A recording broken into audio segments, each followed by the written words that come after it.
नमस्कार दोस्तों, मैं हूं रेखा। आप सभी का बहुत बहुत स्वागत करती हूं आपके अपने YouTube चैनल पर। आज की वीडियो में आप जान पाएंगे पद्म पुराण शास्त्र के अनुसार मार्गशीर्ष के प्रत्येक गुरुवार किए जाने वाले माता लक्ष्मी जी के व्रत के बारे में। जैसा कि आप सभी जानते हैं कि गुरुवार का व्रत भगवान विष्णु जी के लिए रखा जाता है, लेकिन मार्गशीर्ष का महीना माता लक्ष्मी जी को बेहद प्रिय है। जिस प्रकार से सावन का महीना भगवान भोलेनाथ को सबसे अधिक प्रिय है और कार्तिक मास का महीना भगवान विष्णु जी के लिए समर्पित है, उसी प्रकार से मार्गशीर्ष का महीना माता लक्ष्मी जी को बेहद प्रिय है।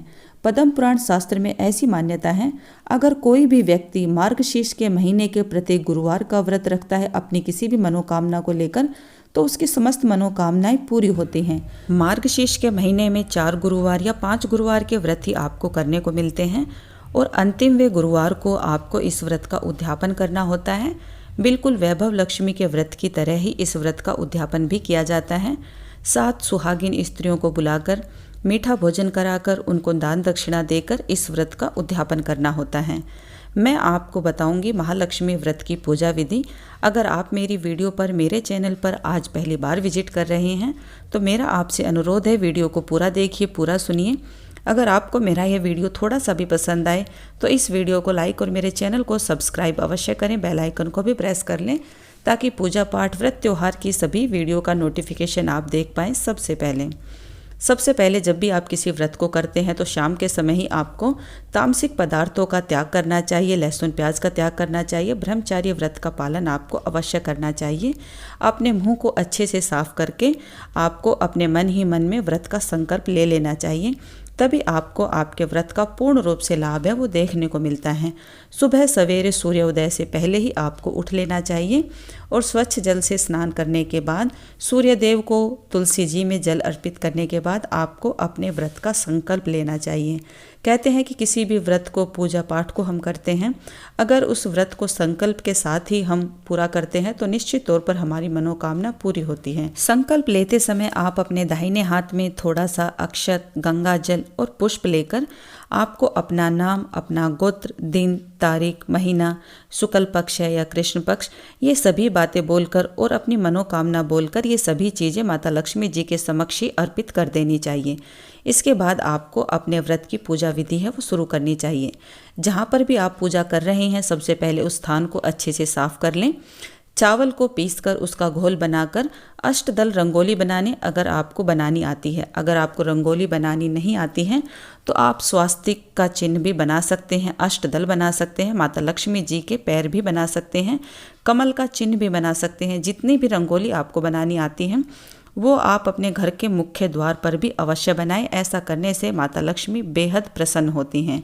आप माता लक्ष्मी जी के चरण चिन्हों को बनाकर उनका पूजन भी कर सकते हैं। जहाँ पर भी आप पूजा कर रहे हैं उधर सबसे पहले गंगा जल के छींटे देकर चौकी को स्थापित कर लें।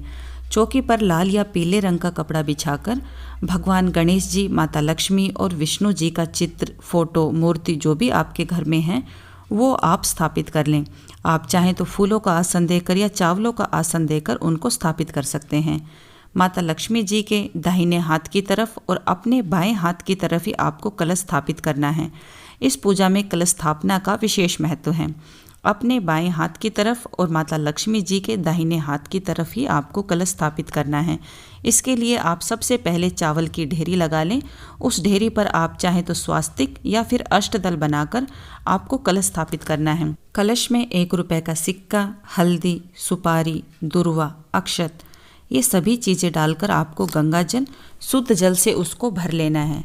स्वास्तिक आपको अवश्य बनाना है। स्वास्तिक बनाने के बाद उस कलश में आम या अशोक के 5 पल्लव लेकर उन पत्तियों पर हल्दी, रोली, कुमकुम से तिलक लगाने के बाद आपको कलश स्थापित करना है। इस व्रत की पूजा में श्रीफल आपको अवश्य लेना है।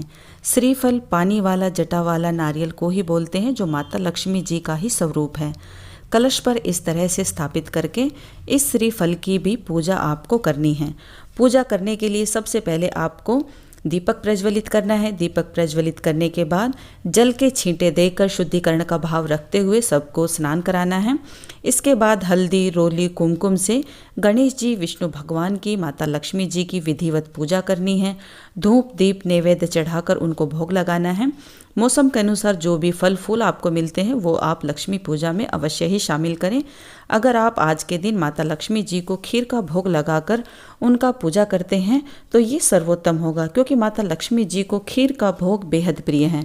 और इसी तरह से जब आप 5वें गुरुवार को आप उद्यापन करें तो खीर बनाकर ही आपको 7 सुहागिन स्त्रियों को खीर खिलानी चाहिए और दक्षिणा देकर आपको विदा करना चाहिए। जब भी आप गुरुवार माता लक्ष्मी जी का व्रत रखें, लाल या पीले रंग के कपड़े ही आप पहने, क्योंकि माता लक्ष्मी जी को लाल रंग बेहद प्रिय है। तो इसके साथ ही विष्णु भगवान को पीला रंग अत्यधिक प्रिय है।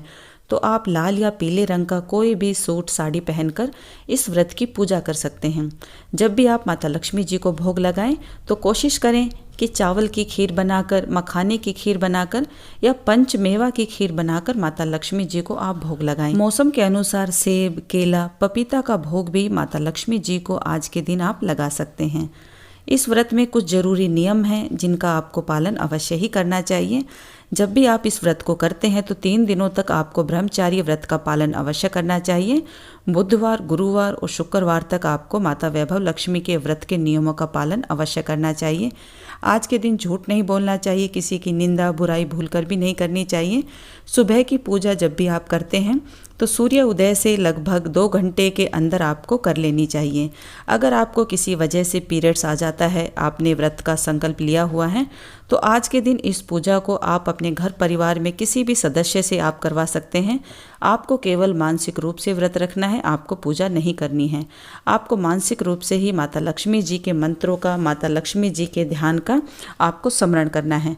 आज के दिन जब भी आप इस व्रत को करते हैं तो कनकधारा स्तोत्र, श्री सूक्त स्तोत्र या फिर श्री गजेंद्र मोक्ष का पाठ आपको अवश्य ही करना चाहिए अगर संभव हो तो। आज के दिन जब भी आप व्रत करते हैं तो कम से कम 108 बार माता लक्ष्मी जी के मंत्रों का गुणगान आपको करना चाहिए।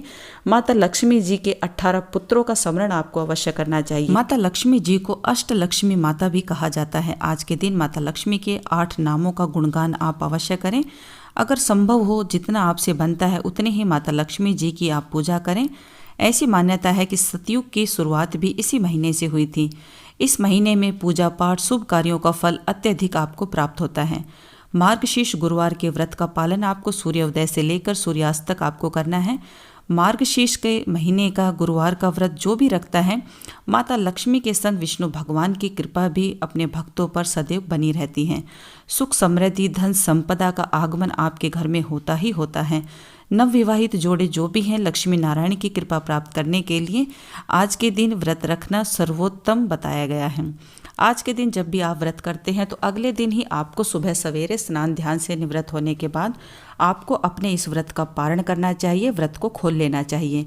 आपने जो भी ये चौकी लगा के रखी हुई है उस चौकी को उठा देना चाहिए और इस कलश के नारियल को आपको उठा के रख लेना है। 5 जो गुरुवार के आप व्रत करोगे उस 5 गुरुवार के व्रतों में यही नारियल आप यूज कर सकते हैं। जो भी कलश का पानी है उसे तुलसी जी की क्यारी में डाल दें। जो भी फल और भोग माता लक्ष्मी जी को आपने अर्पित किया है उसे आप अपने घर परिवार में वितरित कर लें।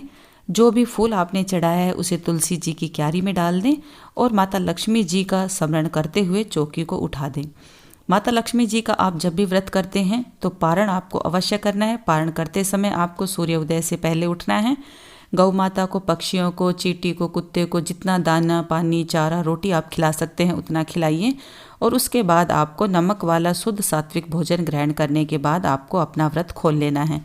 अगर आपको इस व्रत से जुड़ा हुआ और भी कोई प्रश्न पूछना है तो निसंकोच बेझिझक कमेंट करके आप मुझसे पूछ सकते हैं। आशा करती हूँ कि यह वीडियो आप सभी के लिए उपयोगी होगी। अगर आपको मेरा यह वीडियो थोड़ा सा भी पसंद आए तो इस वीडियो को लाइक और चैनल को सब्सक्राइब करना बिल्कुल भी ना भूलिए। मिलती हूँ इसी तरह की एक महत्वपूर्ण वीडियो के साथ, तब तक के लिए जय माँ लक्ष्मी।